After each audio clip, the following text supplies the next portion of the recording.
예, 작업 설명 잘 들었습니다.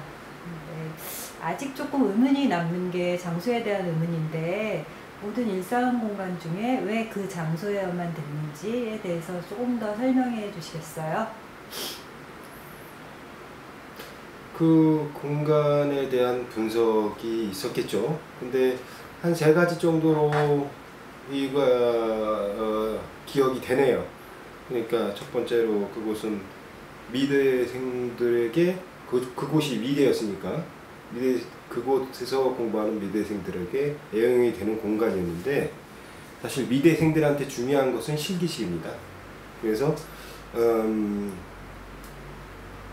가장 중요한 실기실 옆에 붙어 있는 부속 공간이었는데, 주로 그 미대생들한테 애용되는 그 실기실과 그리고 바로 그 앞에 있는 부업 공간이 있었어요. 취사 공간이 있었어요. 왜냐하면 그게 분교이기 때문에 거기 학생 식당이 없어서 학생들이 점심을 해결할 수 있는 부업 시설이 있었고, 그 앞에 가림막이 있고, 그 앞에 이제 학생들이 쉬면서 이제 대화를 나눌 수 있는 탁자가 있었어요.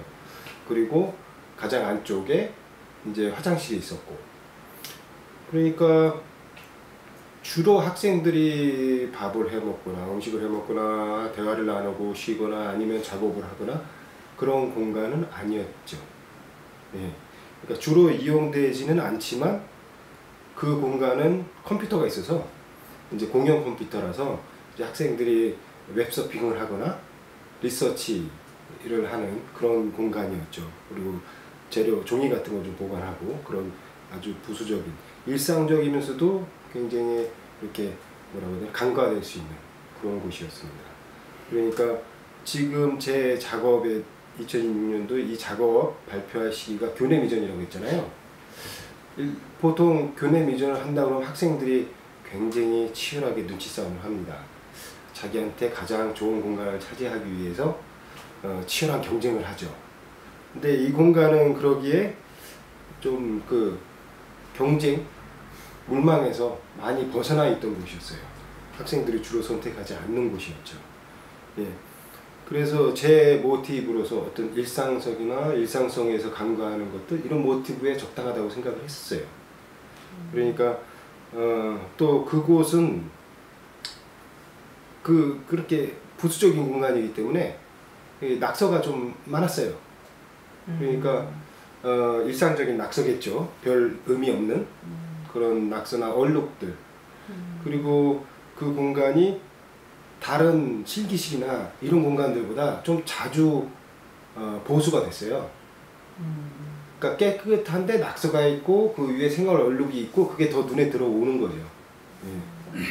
거기다가 그러니까 거기다 낙서를 하고 이런 얼룩을 묻혀도 그렇게 양심의 가책을 받지 않는 그런 공간이었어요. 예. 다른 곳은 100년이 넘은 그 먼지와 얼룩들 때문에 사소한 일상의 흔적들이 눈에 잘 들어오지 않죠. 예. 그리고 다른 공간들은 옛날의 그 기법과 재료들을 써서, 만약 제가 그곳을 보수를 하겠다고 했으면은 재료를 수급에 굉장히 어려움이 있었을 거예요. 오래된 재료들이기 때문에 구할 수가 없었을 수도 있어요. 그렇기 때문에 제가 개입하기에 굉장히 유리한 공간이었죠. 네. 그게 두 번째 이유고, 세 번째 이유라면은 그 동선이, 그러니까 입구에서 들어오자마자 보이는 곳이 그 공간이고, 물론 다른 루트도 있긴 있어요. 그렇지만 그 입구, 그러니까 그 문에서 마주보고 서서 왼쪽은 벽으로 그 공간까지 이어져 있어요. 예. 그렇기 때문에 정면으로 보이게 되는 거죠. 그 오른쪽은 아까도 얘기했듯이 그런 탁자나 부엌, 이런 화장실 시설이 있어서 그곳을 들어와서 그곳을 이동해 한다고 해도 어차피 저한테는 그곳이 처음 들어와서 보이는 건 그 공간이기 때문에 그 공간을 볼 수밖에 없고, 본 다음에 이동하고 다른 행동을 해도 그 두 번째 문을 거치는 거로서는 저한테는 마찬가지라고 생각을 했거든요. 예. 그러니까 어차피 그 공간을 보고 첫인상을 받고 다른 행동을 하더라도 그 공간 앞에 또 서면은 똑같다고 생각을 했어요. 예. 그래서 그 공간을 보지 않고서는 다른 곳으로 이동하는 게 거의 불가능했다고 봐요. 예. 그래서 그런 어떤 제 장치를 만드는데 굉장히 유리했던 거죠. 예. 네, 이제 두 번째 질문 하겠습니다. 인간의 시야각에 대해서 언급을 하셨는데 그걸 얘기하기 전에 공간적 제약, 그러니까 눈의 프레임에 갇힌다든지 또 거리감 때문에 제한되는 시각들이 먼저였던 것 같은데 사진에서는 안 보이지만 이제 사진으로 이제 경험하기 좀 힘들었는데 여러 각도로 보일 수 있는 구조였는지 그거에 대해서 조금 설명해 주시겠어요? 그러니까 여기서 문제는 제가 설명을 많이 해야 된다는 거죠. 왜냐하면 그 공간이 이미 없기 때문에. 네. 그러니까 방금 전 얘기했던 그런 공간 구조, 부엌이 있고 그 탁자들이 있고 그리고 이쪽 면은 그 공간까지 이어져 있는 거죠. 그러니까 여기에서는 다른 각도로 살펴볼 여지가 없어요. 이쪽에서는 그런데 이렇게 조금씩 움직이면서 볼 수 있는데 이쪽으로 조금만 각도가 벗어나면은 이 면이 아예 안 보이죠. 이 보수된 면이 아예 안 보여요. 그 살롱 문 자체가 또 굉장히 한 요 정도로 가리기 있기 때문에 예, 보통 성인 거기에서 어린아이들은 제가 좀 예외를 합니다. 항상. 그러니까 성인의 키로 봤을 때는 이게 그 보수된 면을 그러니까 보기 위해서는 다가가야 되는데 그 문이 점점 더 가리게 되지 않습니까? 이렇게 다가갈수록. 그래서 아예 안 보이게 되죠. 공간 자체가. 예. 그러니까 그 외의 각도에서 볼 수 있는 가능성은 거의 없어요. 그 정면에서 말고는. 근데 그 공간의 옆이 대실기실로 들어가는 문이 있어요. 바로 이쪽 문 바로 옆에. 예. 거길 들어갔을 때 거기에서 볼 수는 있겠죠. 근데 거길 들어가도 그 대기실기실은 그 공간이 있는 것보다 좀 낮아요. 그래서 들어가서 본다고 해도 천정이 더 많이 보이죠. 그리고 그 제가 보수한 면은 옆면과 밑면과 옆면하고 밑면이기 때문에 그 옆에서 보면은 그게 잘 분간이 안 가요. 예, 그 보수된 면이 잘 분간이 안 가요. 일정한 거리와 그 각도에서만 보이는. 네. 그 문을 딱 들었을 때 보이는 그게 최상으로 보이는 각도인 거죠. 그러면 사실. 관객들은 작가의 이동 동선을 따라서 이동할 때만 정확하게 그것들을 아니면 그걸 벗어나면은 그걸 감지하기도 힘들다는 거죠. 예. 그리고 그게 그러니까 어찌 노력하면 할 수는 있어요. 볼 수는 있어요. 그 공간을 열지도 않고도 이렇게 샷을 낮추거나 그러면 볼 수 있는데 그거 거기 있다고 누가 얘기해 주지 않고서는 그걸 그렇게 평상시에 그 자세가 아니게 그렇게 노력해서 할 사람은 없겠죠. 네. 이게 좀 더 핵심적인 질문일 수 있는데 공간을 신체화하는 거라면 관객이 작가의 갈비뼈를 열고 가슴으로 들어가서 밖에서 보지 못했던 다른 것을 경험하게 하는 것이 작가님의 의도였는지 그 작가님이 말씀하시는 절대적 사적 권역을 적극적으로 경험하게 만드는 작가님의 의도였는지에 대해서 질문할게요. 여기서 조금 그 언어적인 강도 때문에 밀도 때문에 약간 오해가 있을 수도 있겠는데요. 그러니까 제가 말하는 절대적 사적 권역이라는 건 사실 사회적으로 체험하는 겁니다. 예. 그러니까 어떤 공간의 특수한 공간을 경험했다고 해서 경험되는 건 아니고요. 예. 그러니까 공간을 신체화, 그러니까 신체로 비유했다는 것도 아니에요, 사실. 예. 그러니까 어떤 생리적 자강이나 작용이나 어떤 시각을 통한 자극을 처리하는 그런 감각작용 이런 것들로 비유를 한 거죠. 제가 지시하고자 하는 바를. 예. 그러니까 그런 가스 교환 호흡에서 가스 교환 이산화탄소 산소가 바뀌는 그런 생리적 작용이나 그런 작용처럼 그러니까 이전과 이후가 확연히 다른 것으로 변하게 되는 그 변환을 은유하고자 한 거죠. 그런 생리적 작용으로. 예. 그러니까 그런 어떤 드로잉에서 보이듯 드로잉들에서 보이는 그런 어떤 은유나 대입은 그걸 직접적으로 1대1로 그 공간에 대입한 게 아니라 그 생각들의 토대에서 어떤 그런 상념들의 토대에서 그 살롱문이란 아이디어가 나오게 된 거죠. 그러니까 그 하나의 막 생리적 작용에 비교하는 그 문이라는 막을 비유하게 되는 거죠. 사실 그 드로잉들에서 주로 보이는 그런 인체나 뭐 이런 비유 말고도 많은 드로잉들이 거기서 나왔어요. 예를 들어서 그림자가 공간을 연결하는 작용을 하는 그런 역할, 아니면은 많은 또 다른 인체에 관한 드로잉들, 아니면은 그러니까 공간과 공간을 연결하는 인체의 그림자가 클림프 역할을 하고 하는 그런 드로잉들, 아니면은 인체의 털들이 모든 털들이 더듬이 역할을 하는 그런 드로잉들, 상당히 많은, 그러니까 아니면 이제 벼락과 뿌리와 혈관의 유사성을 담은 드로잉들, 뭐 이렇게 굉장히 많은 다양한 비유들이 이 작업에서 나왔거든요. 근데 여기에 보여줬던 자료들은 사실 일부에서 또 일부를 선택한 일부일 뿐입니다. 세월의 흔적들을 닦아내고 이제 새로 칠한 멀끔한 부분은 사실 시간성을 초기화한다는 생각으로 가기 전에 왜 이 부분이 강조되었는지 의문을 갖게 하는데, 공간의 부분이 가진 다른 의미를 찾게 됩니다. 네, 작가의 비약과 또 관객이 빨리 길을 찾다가 보면 생기는 비약이 일치하지 않을 때, 그리고 작가님의 사유까지 가기가 너무 힘들지 않을까, 그때 생기는 이제 괴리감 같은 건 없을까요? 항상 있고요. 그러니까 근데 사실 그걸 전 좀 자연스럽게 받아들이고 있는 편이에요. 왜냐하면 지난번에도 언급했듯이 네. 작업의 구현 시기가 중요하다고 했잖아요.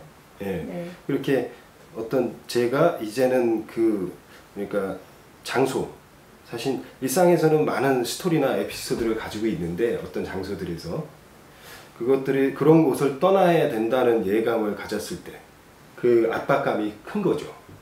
그렇게 했을 때 그 급격한 일상의 변화를 각오하게 되는 상태가 되는데요. 제가 처음에 그 나라 독일에 가겠다고 했을 때도 그런 상태였던 것 같고요. 그 독일에 왔을 때도 그런 어떤 급격한 변화에 대한 충격이 있었던 것 같아요. 그거를 이제 거꾸로 돌아가면서 그걸 각오하게 되는 그런 상태였던 것 같아요.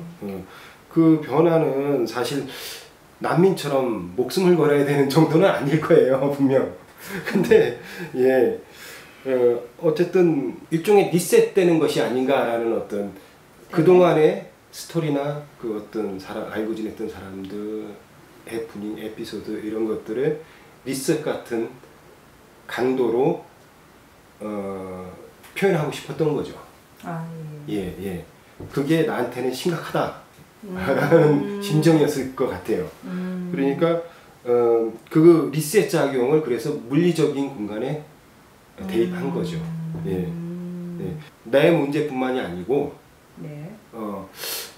모두의 문제일 수도 있겠구나 해서 일상적으로 그렇게 어떤 공간의 스토리를 지우는 행위인 보수 행위로 제시하게 된 거죠. 예.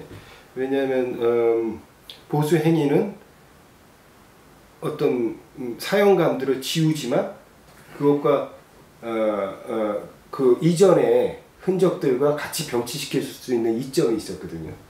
네. 네네.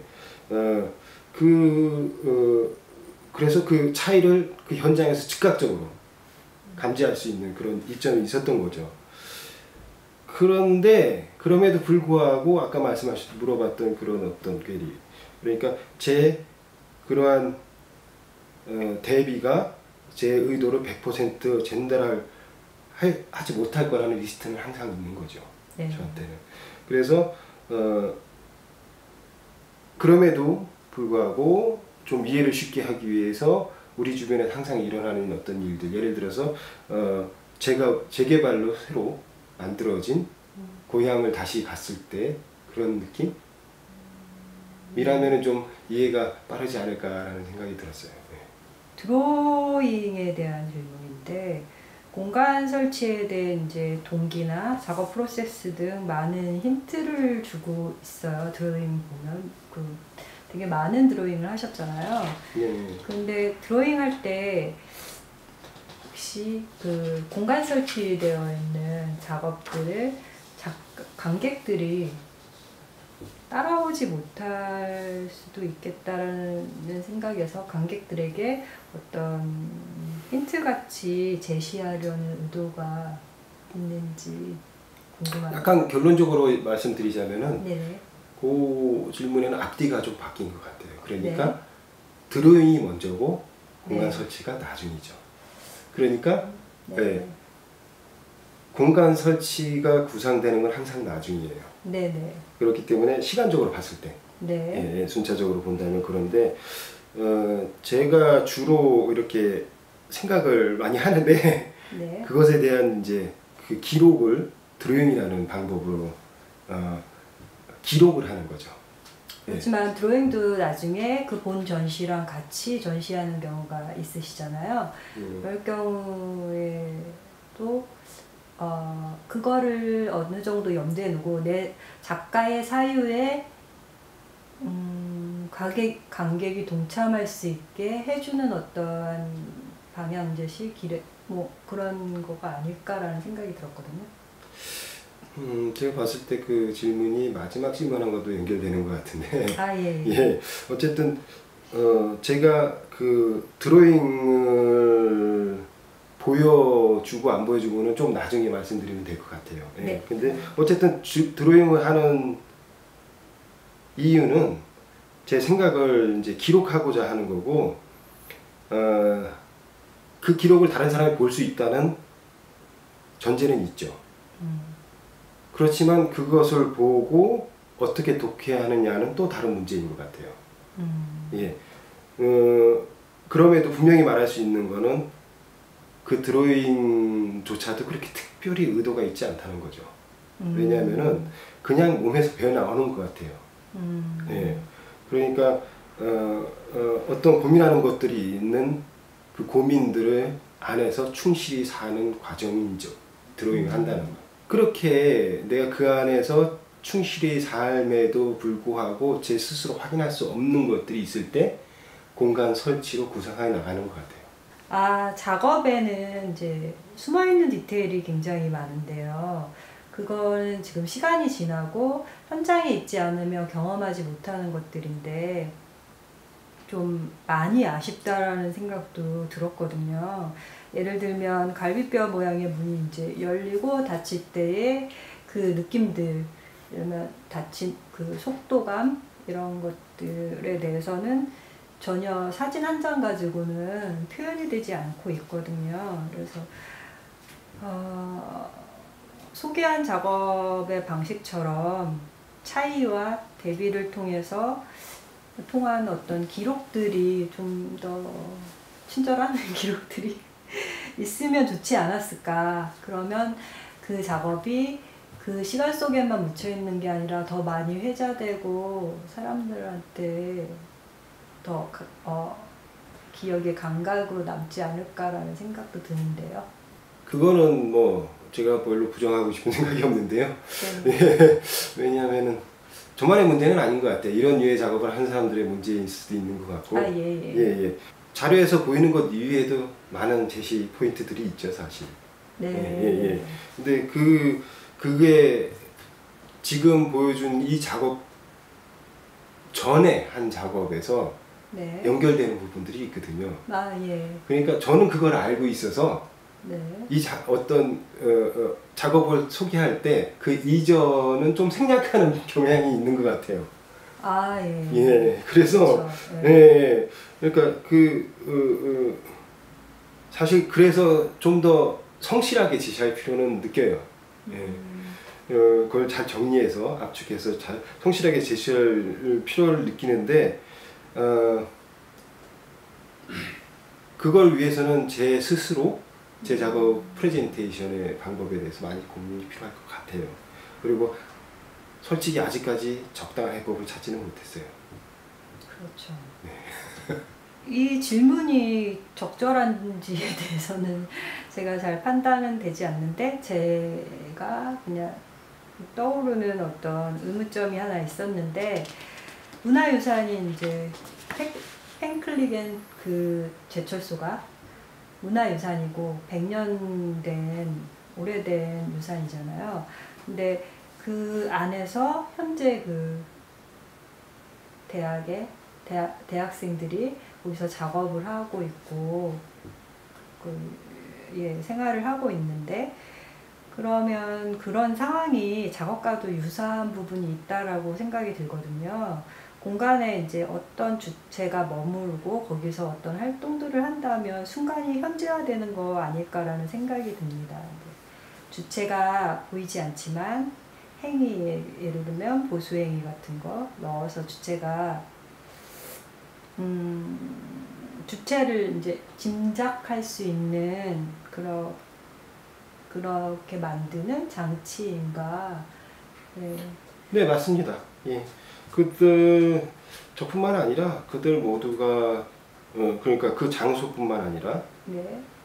그 장소에서뿐만 아니라 많은 사람들이 그러니까 자신의 현재를 만들어가고 있는 거죠, 거기서. 아, 예. 예, 예. 그러니까 저는 거기에서 다만 그것을 볼 수 있게 해서 방점을 찍고 싶었던 거죠. 예, 제 작업이나 제가 그간 했던 그곳의 어떤 생활, 네. 하고 관계가 있기 때문에 예. 예, 방점을 제 눈으로도 또 확인하고 싶었고요. 네. 아까와도 이제 이어지는 질문인데요. 저는 드로잉도 되게 재밌게 봤는데 드로잉과 함께 제시되었던 그 오브제들, 작은 오브제들, 뭐 종이로 만들거나 나무나 실 같은 걸로 만들었던 그런 오브제들도 굉장히 흥미롭고 매번 작업 때마다 작은 오브제들을 함께 제시해 주는데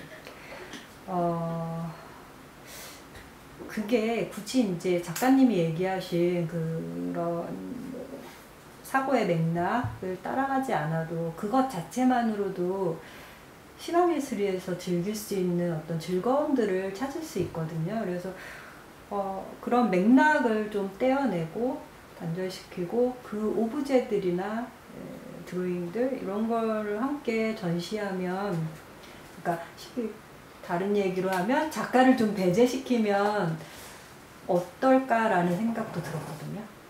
제 작업 방식에서 공간 설치가 최종적으로 드러나게 됩니다. 네. 그랬을 때 기존의 제 작업 방식은 네. 공간 설치만 보여주고 드로잉이나 오브제는 안 보여줬어요. 아, 예. 예. 그랬는데 다른 제 동료겠죠? 네. 동료도 비슷한 조언을 한 적이 있어요. 아, 예. 그래서 진짜. 예, 그래서 그 공간 설치가 이미 끝난 후에 드로잉과 오브제만 가지고 전시를 한 적이 있었습니다. 예. 그때 그것을 본 친구가 그런 말을 하더라고요. 그러니까 드로잉하고 오브제 보니까 이해가 잘 된다, 야. 이런 식으로. 그래서 사실 오브제 그 공간을 경험하는 그게 사실은 굉장히 많은 주력을 필요로 하죠. 예. 그래서 같이 전시를 하는 게 사실 맞지는 않는 것 같아요. 방해가 좀 될 것 같다는 생각이 좀 들어요. 네네. 그래서 따로 전시를 하는 경우를 많이 했는데, 네. 예, 그것을 모아서 전시해 본 적도 있어요. 공간 설치 있고, 드로잉 있고, 오브제들 있고, 이런 식으로. 예, 제 나름대로 다양한 시도는 해봤어요. 근데 어쨌든 만약 설치가 있고 또 다른 곳에 네. 뭐 드로잉과 오브제가 있다면 지금처럼 이렇게 많은 설명이 필요하진 않을 것 같아요. 네. 예, 그 작업을 설명하기 위해서. 예, 그러니까 아직도 어떤 유형의 방법이 네. 더 맞았겠나라는 거는 잘 모르겠어요. 이번에는 마지막 질문인데요.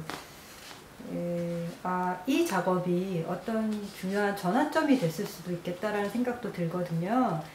이 그전 작업들의 맥락에서 이 작업이 어떤 변곡점이 됐는지 아니면 또는 전환점이 되었는지에 대해서 좀 묻고 싶거든요. 그래서 전 작업들과의 차이나 주제의식, 작업 방식 등의 어떤 차이들이 있는지에 대해서 설명 좀 해주시겠어요? 가장 큰 차이라고 한다면은 설치의 양상일 텐데요. 네. 예, 그러니까 그 전까지는 이제 공간에 어떤 큰 나무 탑을 만들고 그 앞에 뭐 고무 매트를 까는 형태, 바로 이전 작업이 그랬거든요. 예. 뭐 그런 식으로 공간에 뭐 어떤 구조를 추가하거나 뭐 아니면 그 공간에 어떤 구조를 생략하거나 이렇게 공간을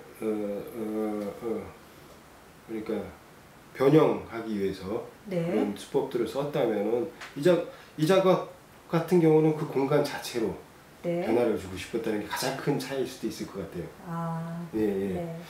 그리고 그 절대적 사적 권역이라는 말도 사실은 이 작업들 이후에 정해진 말이에요.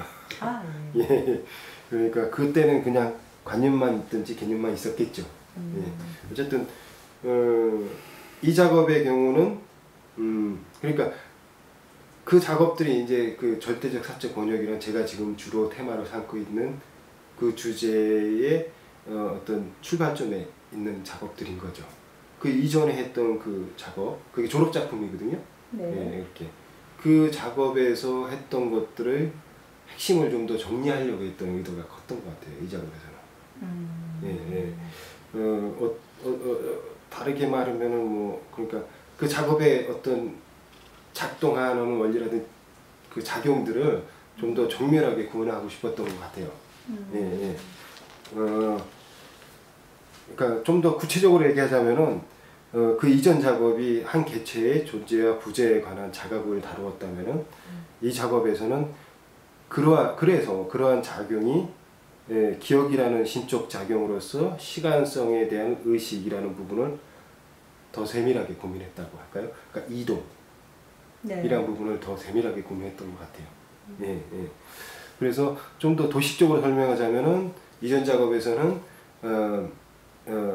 내가 왜 여기 있고 저기 없는가 라는 질문이 핵심이었다면은 이 작업에서는 나에게 그러한 변화가 무엇인가 라는 질문으로 넘어왔다고 생각을 해요.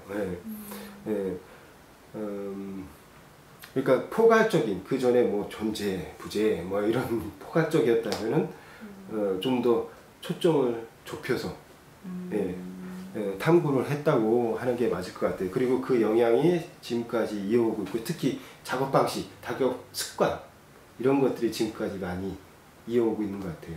그러니까 미리 계획하지 않고 뭐 결과를 미리 상정하지 않고 뭐 이런 습관들이 특히나 더 지속되고 있는 것 같아요. 이 작업 이후의 작업들은 앞에서 말씀드렸던 그래서 그 변화의 주체가 어떤 특질을 포함하고 있는가, 어떤 특성을 띠는가를 연구하는 절대적 사적 권역이라는 것에 천착하게 된 것 같아요. 저는 작가방송에서 3인칭 비평을 맡은 김지섭입니다.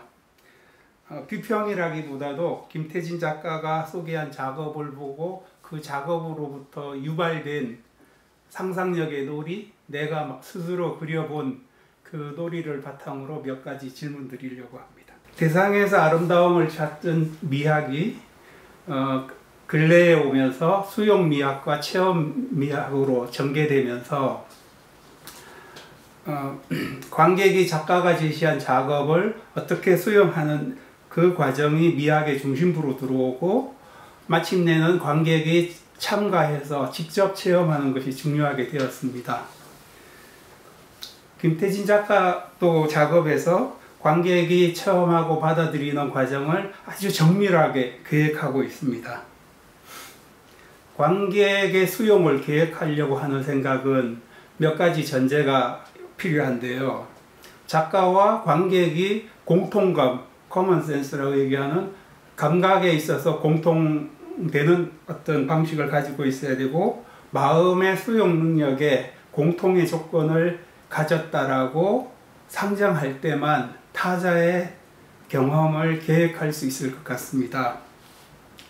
작가님이 전제한 공통감과 마음의 수용 능력에 대해서 얘기해 주셨으면 좋겠는데요. 특히 요즘 김태진 작가님께서 절대적 사적 권역이라는 작업 주제를 계속 천착해왔다고 알고 있습니다. 뭔가 특별한 대답이 있을 것 같습니다. 좀 질문이 굉장히 정교하셔가지고 제가 사적을 많이 붙여야 될 것 같은 느낌이 드는데요.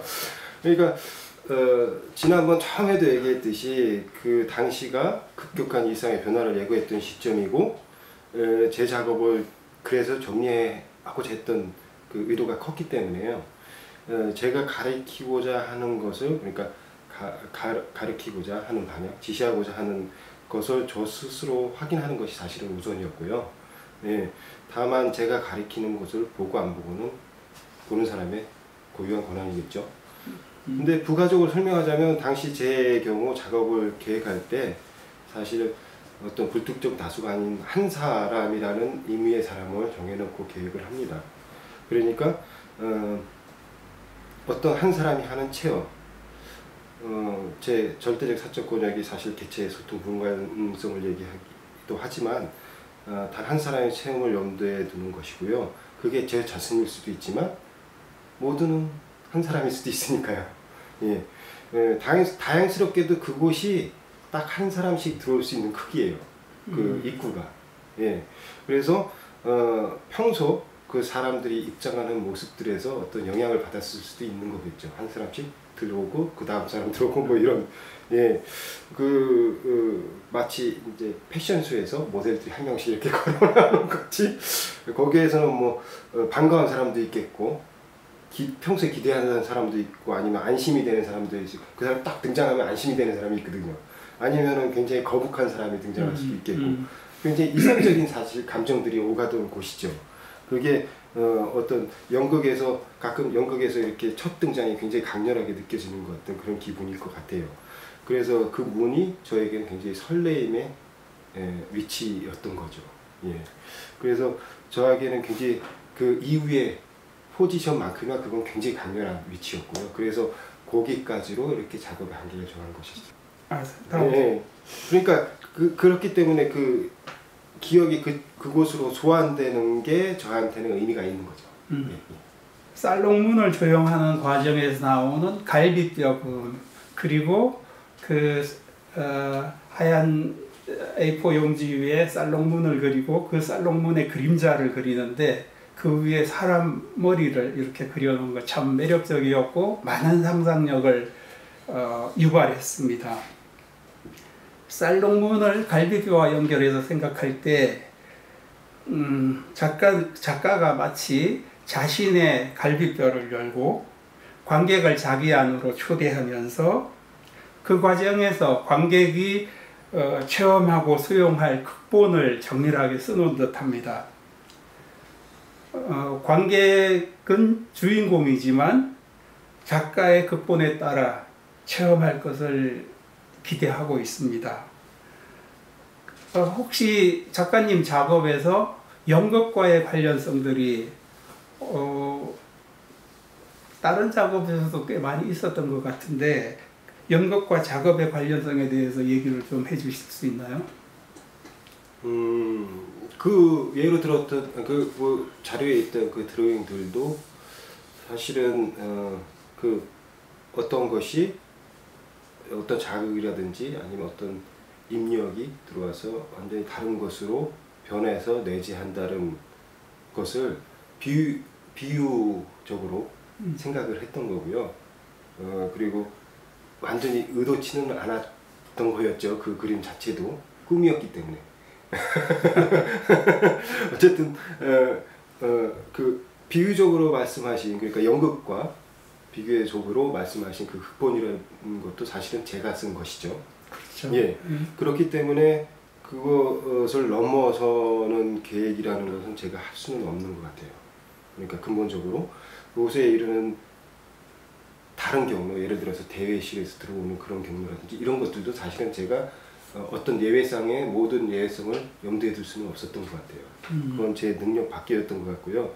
만약에 어떤 사람들이 그 이외의 요소로 소통의 가능성을 발견했다면은 저로서는 그 사람을 통해서 더 많은 것을 배우게 될 수도 있겠죠. 새로운 변수로 예, 허용하는. 예. 그러니까 제가 할 수 있는 범위를 계획하는 게 제가 보여주고 가리키고자 하는 것을 위해서 드러내고자 집중했던 것이고요. 그것 외의 소통의 가능성을 완전히 배제하지도 않습니다. 관객을 위한 극본일 수도 있지만 작가 자신의 작업을 위한 극본일 수도 있겠네요. 그렇죠. 예. 그리고 그 체험은 모두에게 절대적인 사적 번역을 인정하기 때문에 모든 변수를 받아들인다. 네. 지정된 첫 번째 지점에서 감각과 두 번째 지점에서의 관객의 기억을 조형하려고 시도하는 것 같습니다.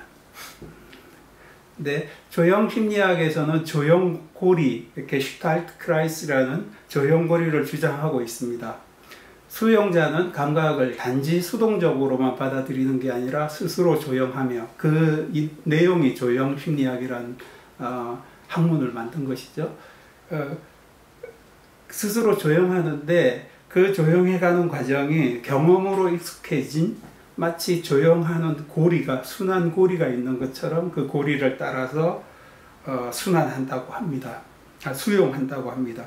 마치 우리가 걸어갈 때 왼발이 나가는 거 확인하고 오른발이 나가는 게 아니라 왼발 오른발이 마치 끊어지지 않고 이어지듯이 감각 조형 또한 감각 수용 작용도 그렇게 일어난다고 합니다.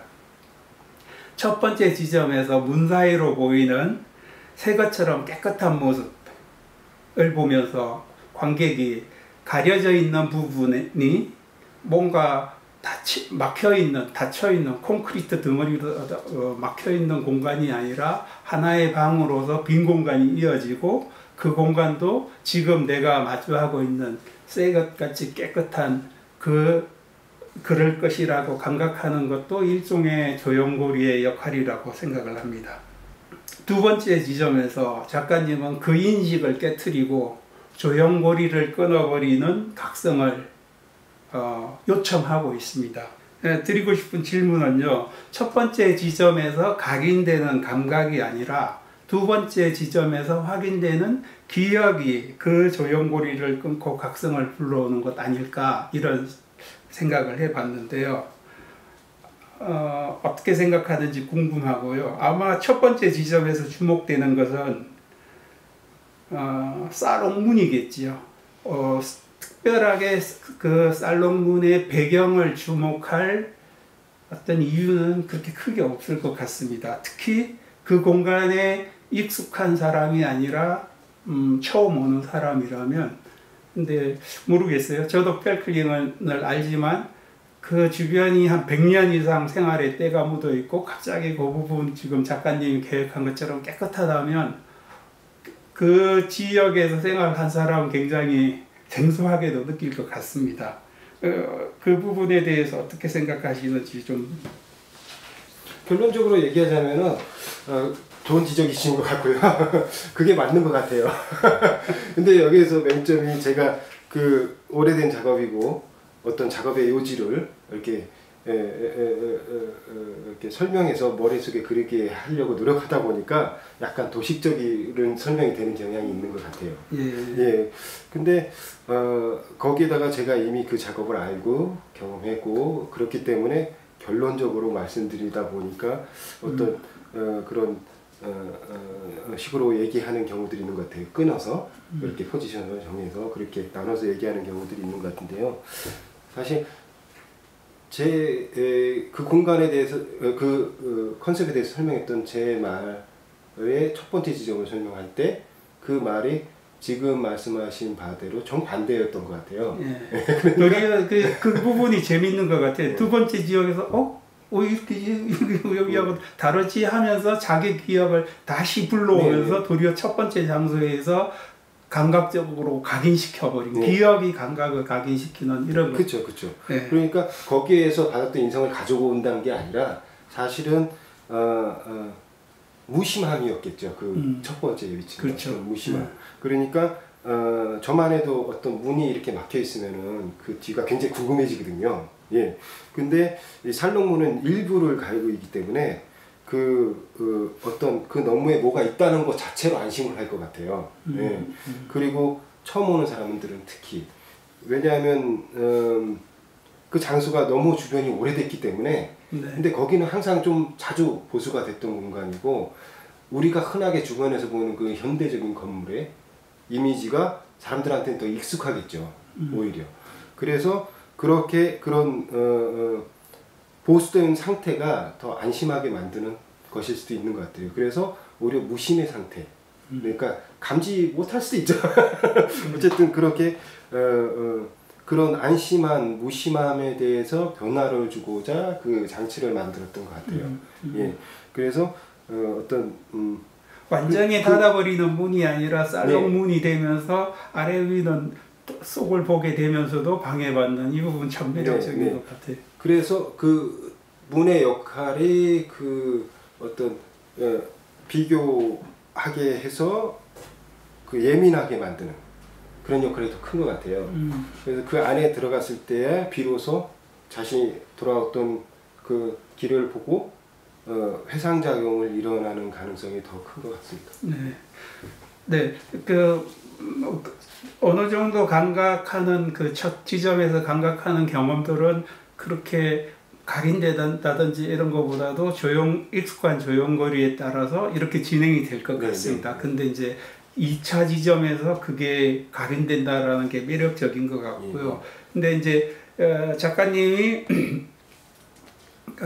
1차 지점에서 아주 키가 작은 아이든지 아니면 실제 의도적으로 작가님이 예상한 동선과 다른 길을 가게 될 때 물론 충분히 그 색업과 흔적이 바로 만나는 부분에 대비되는 감각을 느끼는 사람도 있을 것 같습니다. 근데 작가님이 말씀하신 대로 그 살롱문이 그런 식의 섬세한 감각을 방해하기를 계획하신 것이죠. 그 부분도 아주 매력적인 부분인데요. 그렇다면 그 살롱문은 정확한 감각 수용을 방해하면서도 이거 참 재밌네 하고 관객들을 끌어들이는 매력까지 발휘해야 되는데 그 방해와 유인의 전략이 성공적이었는지 궁금합니다. 다르게 말하면 작가의 극본을 이야기해 주거나 설명을 해 주지 않아도 스스로 그 관객들이 그 연극을 잘 진행했는지 그런 경우들이 얼마나 많았는지 궁금합니다. 사실 굉장히 다양하고요. 다양했습니다. 근데 어쨌든 그 제가 생각했던 그 각성작용이라든지 롤백, 회상작용이라든지 이런 것들이 사실 다 똑같은 지점에서 일어나지는 않았어요. 조금씩 상이하게 작용되더라고요. 아니면 늦게 그 얘기를 듣고 하는 사람들도 있었을 것 굉장히 같고요. 다양했었는데 일단 첫 번째 입구로 들어와서 뭐 화장실도 갔다가 막 그러다가 두 번째를 여는 사람도 있었고 그 옆에 대실기실문 이쪽으로 들어온 사람도 있었는데 전자의 경우는 아까 질문에서도 말씀드렸듯이 저는 그걸 일단 대면하고 그 다음에 어떤 이걸 여는 행위가 있기 때문에 그 중간에는 중간에 다른 행동을 했다고 해도 똑같다고 봤고요. 그 두 번째 후자인 그 옆으로 들어온 사람이나 이런 사람들은 아예 문을 안 여는 경우도 있었어요. 아예 그걸 못 봤어요. 그 첫 지점에서 주목하지 못했기 때문에. 네, 그래서 저는 그거는 제 작업에 참여를 못했다고 봤고요. 그러니까 확실히 첫 번째 위치가 아니면은 그걸 그렇게 그 공간을 인지하기가 참 힘든 위치였던 것 같아요. 다른 각도에서 봐도 아주 일부였기 때문에 그게 뭐 어떻게 된 건지 아닌지 보다는 그냥 밝은 얼룩이 있겠구나 뭐 이런 정도로 인지할 수 있는 정도였고요. 앞서 얘기했듯이 그 살롱문의 이 크기가 교묘하게 모든 시각들을 좀 차단을 해요. 그리고 이게 놓인 위치도 공간에다가 뭐가 튀어나온 게 아니고 그 공간 자체, 그 벽이나 바닥 자체가 변한 거기 때문에 옆에서 봐서는 알아보기가 힘들어요. 그러니까 그 공간 자체가 그걸 주목할 정도로, 그 이전에 주목할 정도로 그렇게 대단한 공간도 아니었고, 그렇기 때문에 그 문 자체도 사실 항상 열려 있었거든요. 그리고 아주 가끔 닫혀 있다고 해도 그거에서 뭐 대단한 일이 벌어질 거라는 걸 예상할 수 없는 공간이었어요. 그래서 그 공간에 그 문이 그 반쯤 열려 있다는 건 상당히 예외적인 상황이죠. 그렇죠. 예. 거기다가 저는 말씀했던 방금 전에 질문처럼 그 살롱문에 굉장히 사람들이 집중하는 게 맞습니다. 그래서 살롱문을 열었을 때 또 그게 이렇게 들어진 형태가 이렇게 삼각뿔 모양으로 이렇게 해가지고 원천을 지시하거든요. 그 모양이 더 확연하게 보입니다. 열었을 때. 그래서 그러니까 평소에 이곳을 모르는 사람들이 왔을 때는 그 문을 보게 되는 거죠, 사실. 처음 대면하게 되는 그 공간 막 이런 거보다 그 문을 처음 보게 되는데, 그래서 저는 그 문을 굉장히 새로운 문으로 만들고 싶었어요. 그래서 그런 형태로 만들고 싶었고, 그리고 누구도 그런 문이 거기 있을 거라는 걸 예상 못할 정도로 이전에 어떤 문을 만들고 싶었어요. 거기에서 에피소드가 있긴 있어요. 그러니까 어떤 가구 제작자가, 독일 가구 제작자로 와서 그 문을 이렇게 특허 등록해서 상품으로 같이 만들자, 만들어서 팔자라는 제안을 했기도 했었는데요. 근데 제 입장에서는 그냥 작업의 일부를 그러지 하니까 좀 거북해서 거부했거든요. 근데 조금 후회는 되기는 해요.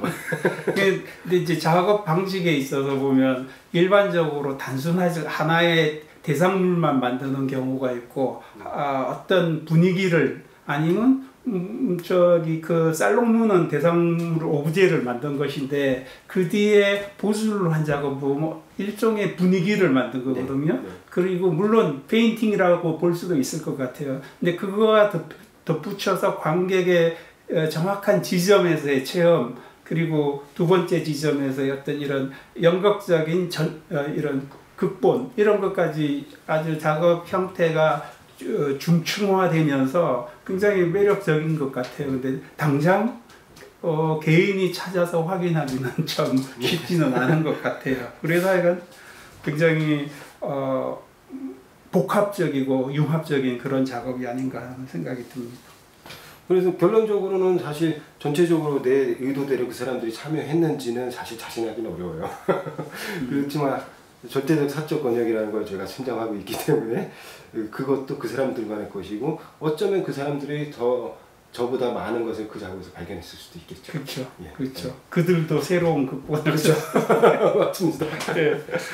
그리고 또 이렇게 짠한 부분인데요. 내가 그 살롱문을 열 때, 제가 열어보지 못했지만 먼저 귀국을 해서 그걸 열면서 내가 지금 작가의 갈비를 잔다, 또는 작가의 혈액순환의 이어짐을 끊어버리고 있다, 또는 허파가리에서 산소교환을 방해하고 있다, 이렇게 저것과 저것이 통해야 되는데, 그런 생각을 하게 되면 굉장히 여러 가지 생각들이 교차하게 돼요.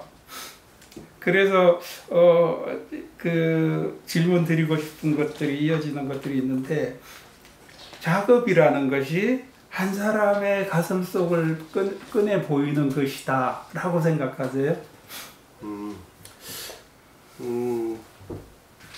그 드로잉에 굉장히 큰 인상을 받으신 것 같은데 사실 이 손가락 비유도 있거든요. 그러니까 시야를 여는. 그러니까 그런 것들은 제가 이제 제가 보이고자 했던 바가 어떤 첫인상의 느낌이 아니었을까 그런 작용이 아니었을까. 그거를 은유하려고 했던 것 같고요.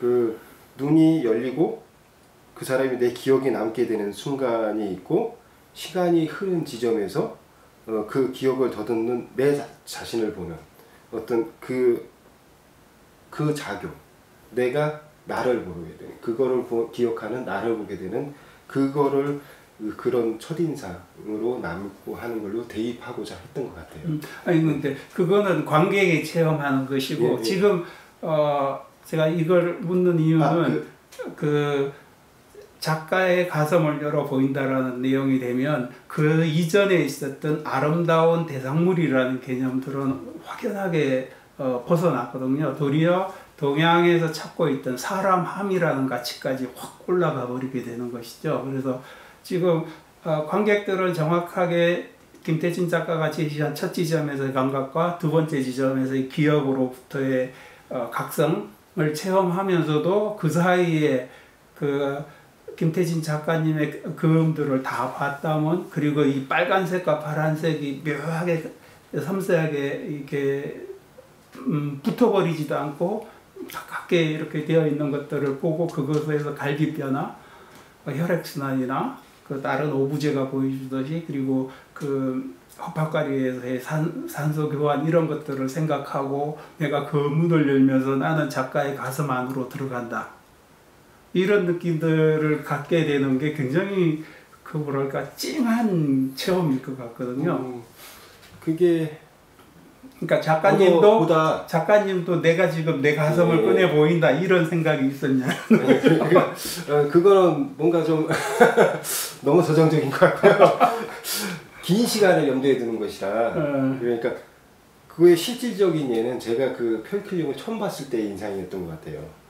처음 봤을 때 그 인상이 제가 그곳을 오랫동안 생활하면서 곳곳을 돌아다니면서 봤던 그 흔적이라든지 뭐 어떤 고철덩어리라든지 뭐 이런 그런 인상들이 이후에 저에게 남아있는 거, 심정적으로 남아있는 거, 그게 뭐 가슴이라면 가슴이겠죠. 그런 심정이라는 게 뭐 그런 이전에 내가 봤던 그 첫인상도 제 머릿속에 남아있어요. 예. 그 두 개가 오버랩되는 상황. 근데 마침 이제는 그 공간조차도 내가 떠나야 된다라는 아빠. 예.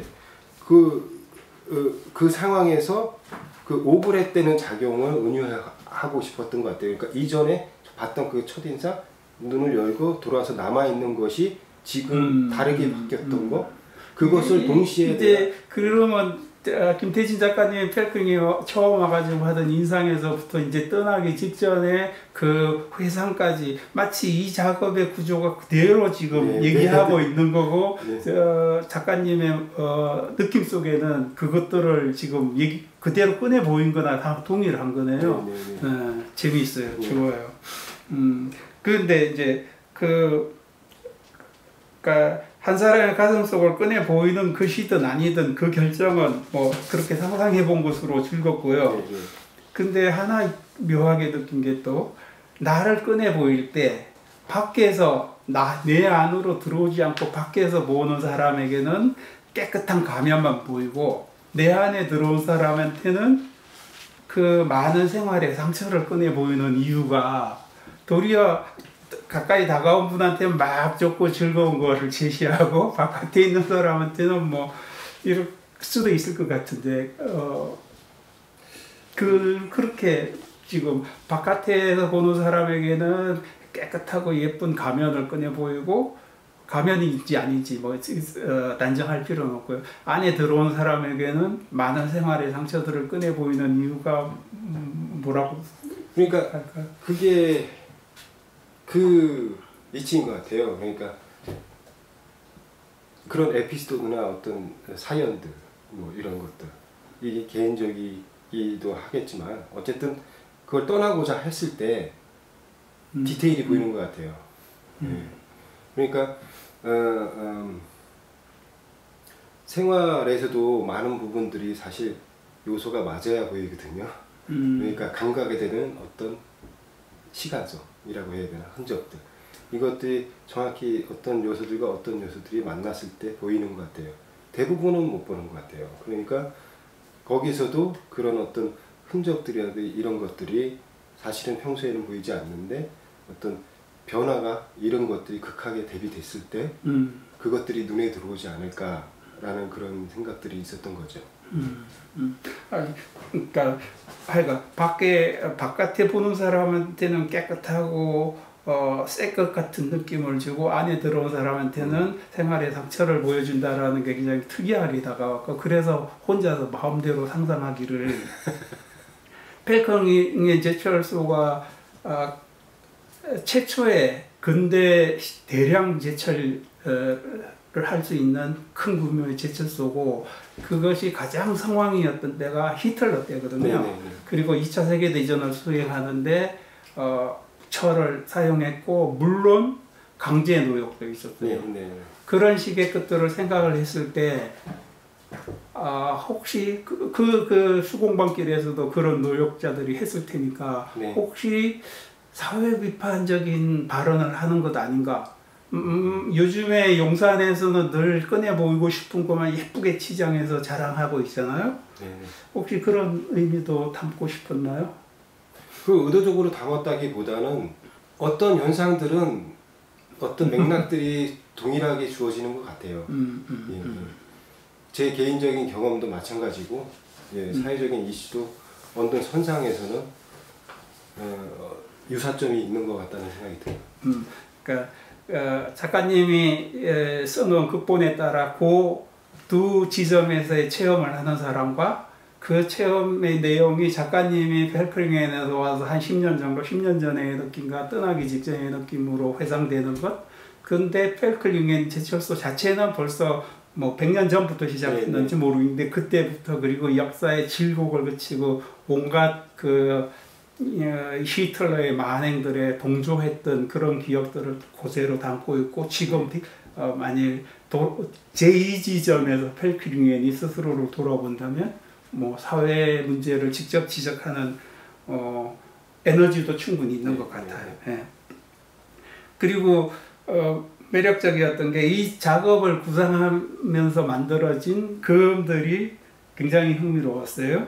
그리고 그 그음들과 함께 할 때 작업이 주는 즐거움도 굉장히 증폭됐는데 전시에는 그음들을 안 꺼내 보이신 것 같아요. 하여간 근데 특히 이번 작업에서 갈비뼈, 혈액순환, 그리고 산소와 이산화탄소가 교환되는 허팝가리가 하나의 조형에 중첩되거든요. 그래서 작가님의 창작 과정에서 유기적인 기관, 뭐 이게 말이 한자말이라 좀 그런데 하여간 여기서 얘기하는 뭐 작가님이 좋아하는 눈꺼풀, 뭐 더더미. 제가 사실 하루 종일 하는 일은 그러니까 하루 종일 생각을 하죠. 여기도 갔다 여기도 갔다. 그러니까 나와 세상이 어떤 연결고리를 가졌는지를 탐구하는 일을 하는 것 같아요. 거기에는 이제 어떤 의문점이 있으면 그것을 알아보기 위해서 그러니까 가장 가까운 곳부터 가장 먼 곳까지 오가면서 생각을 정리하는 버릇이 있는 것 같아요. 예. 사실 그렇게 그 습관이 생기게 된 게 이 작업부터인데 또 특별한 경험이 있었던 것 같아요. 이게 뭐냐면 그러니까 제가 어떤 시골, 그러니까 독일이죠. 독일 시골에서 이렇게 쓰러진 나무 그루터들이 이렇게 누워 있었는데 그게 이렇게 울퉁불퉁하면서 동그랗단 말이죠. 거기에 이제 몸을 이렇게 적용시키는데 편해지려고 이렇게 적용시키는데 시선은 허공을 보고 있었단 말이죠. 이 차이가 굉장히 중첩돼서 평행적으로 이렇게 느껴졌던 것 같아요. 뭔가 다른 두 개의 층이 이렇게 평행하게 가고 있다는 느낌을 들었었어요. 그러니까 그 뭔가 분리된 것 같으면서도 뭔가 평행하게 가는 균형이 맞았던 것 같은 그런 또 만족감이 있었거든요. 예. 그래서 이후에 작업들을 구상하면서 제 몸의 작용들을 통해서 내 생각이 물질성과 연결된다라는 어떤 안심을 하는 것 같아요. 내가 이 땅에 발을 딛고 있구나 라는 안심을 느끼는 것 같아요.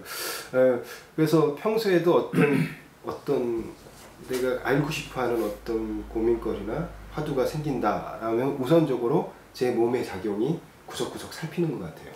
예, 그러면서 그런 모습을 본 제 교수도 그런 말을 했습니다. 그러니까 입체 조형의 출발은 자기의 몸을 아는 데서부터 시작한다.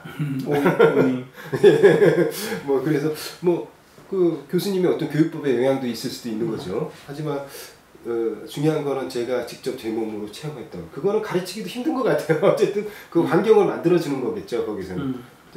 예, 그렇게 그런 어떤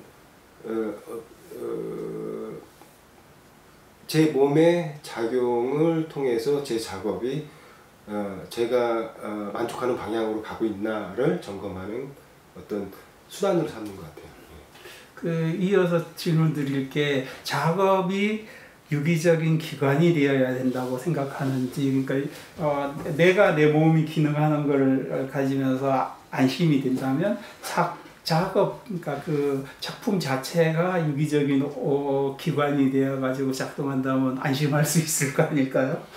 그래서 묻고 싶은 게 작업이 유기적인 기관이 되기를 원하는지.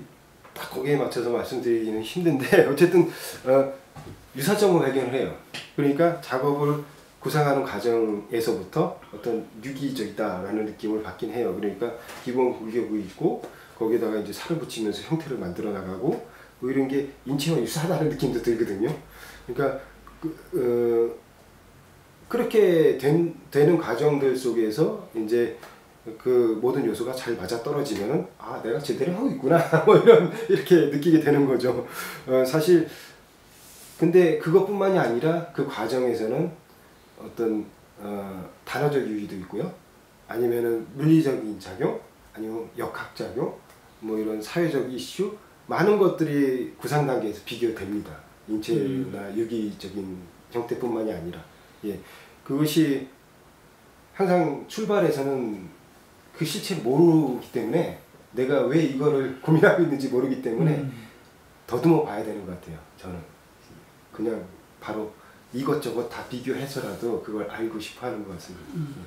아니, 볼프강 교수의 작업이 대표적으로 스스로 살아서 일하는 물체들. 아, 네. 그리고 거기에서 더 발전된 어떤 이게 뭐 기관을 굳이 뭐 들레즈나 뭐 기관 없는 신체와 기관과 뭐 이런 것들 연결하지 않더라도 네. 작업 자체가 지금 나오듯이 갈비뼈와 혈액순환과 흡합가리와 그거를 또 밀고 들어가고 감각과 기억에 의한 각성과 이런 것들 뭐 이렇게 유기적으로 기능하고 있는 것 같아요 벌써. 그래서 혹시 작품이 유기적인 기관이 되기를 원하는지 여쭤봤고요. 그리고 또 하나 재미있었던 게 묘하지만 관객이 그 문을 밀 때 흡합가리에 이산화탄소와 산소의 거리가 멀어져 버리는 그런 고통도 있지만 혹시 작가와 관객의 소통이 흡합가리에서 일어나는 산소와 이산화탄소의 교환과 같은 실생활에서 막 지쳐서 이산화탄소를 잔뜩 많고 온 관객이 와서 작업에서 산소랑 싹 바꿔가는 뭐 이런 뭐 그렇게도 볼 수 있는 것 같아요. 그러니까 그렇게 볼 수 있을 것 같고 본다면 아주 매력적일 것 같아요. 맞습니다. 이 각박한 사회에서. 근데 일단은 거기에는 한 가지 이렇게 핵심 요소가 있는 것 같은데 그게 이제 시간성이라는 거죠. 시간성. 제가 겪어온 지난 것들을 회상할 때 굉장히 시간이 단축된다는 느낌이 들어요. 그러니까 마치 순간처럼 느껴지기도 하죠. 그러니까 앞에서 예를 들었던 그 페이클링에서 초진상처럼 그리고 그 변화된 내가 나를 느끼는 그것처럼 그게 사실은 굉장히 시간적 텀이 긴데 이전의 나와 지금의 나의 상당한 차이가 있는 경우가 있는데 그것을 보는 것이 순간일 수도 있겠다는 생각을 하거든요. 그러니까 그게 기억에 남아서 소환돼서 자각되는 것도 한참 지나고 난 다음에는 순간적 작용이겠다라는 생각 좀 들었었어요. 예. 그러니까 예를 들어서 독일에서 본다라는 그 분리 이라는 단어가 눈이라는 단어를 만나면은 아우겐블릭이라는 눈깜짝할 사이 순간이라는 단어가 되거든요. 그러니까 이렇게 본다는 감각작용과 눈이라는 어떤 물질성이 합쳐져서 순간이라는 시간성을 나타내는 것처럼 눈을 뜨고 보는 순간에 나를 근본적으로 변화시키는 것이 호흡작용의 가스 교환과 유사하지 않겠나라는 생각이었죠. 이런 저만의 이제 생각 방식이 저뿐만 아니라 제 주변을 받아들이고 이해하는 제 나름의 방식인 것 같아요. 그 가스 교환이 하나의 빨간 막대와 전혀 닿지 않는 파란 막대 사이에서 일어난다는 네. 네, 아주 작업에서부터 여러 가지 즐거운 상상을 할 수 있어서 좋았습니다. 감사합니다.